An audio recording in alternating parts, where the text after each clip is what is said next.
Soviet रसोइया अपने साथी सैनिकों के लिए खाना बना रहा था कि अचानक दूर से एक जर्मन टैंक दिखाई दिया। जैसे ही उसे एहसास हुआ कि ये दुश्मन है, उसने झट से हमला किया, लेकिन टैंक ने उसकी रसोई पर गोलियां चला दी, जिससे उसका सारा खाना नष्ट हो गया। गुस्से से रसोइया पूरी तरह से पागल हो गया। उसने कुल्हाड़ी पकड़ी और जोर जोर से चिल्लाते हुए सीधे टैंक पर हमला कर दिया।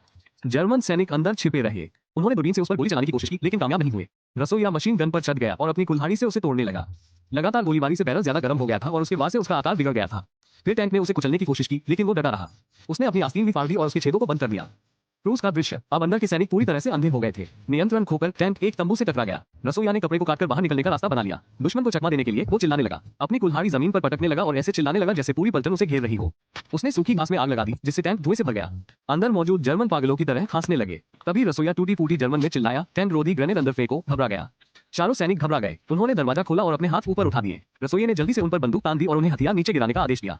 जब जर्मनों ने मुड़कर देखा कि उन्हें किसने पकड़ लिया है, तो वे दंग रह गए। वो बिल्कुल भी योद्धा नहीं था, बस साधारण रसोइया, लेकिन तब तक बहुत देर हो चुकी थी। रसोइया उनके दुख पर हंसने लगा।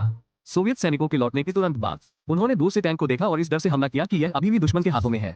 लेकिन जब उनके कमांडर ने करीब से देखा, तो उसने रसोइया को बाहर राइफल के साथ खड़े होकर चिल्लाते हुए देखा, बाहर आओ, खाना तैयार है। हर कोई सदमे में था जब उन्हें पता चला कि एक रसोइये ने 4 जर्मनों को पकड़ लिया है और बिना एक भी गोली चलाए एक टैंक पर कब्जा कर लिया है। वे अवाक रह गए। यह कोई मनगढ़ंत कहानी नहीं है, ये वास्तव में घटित एक अविश्वसनीय घटना है।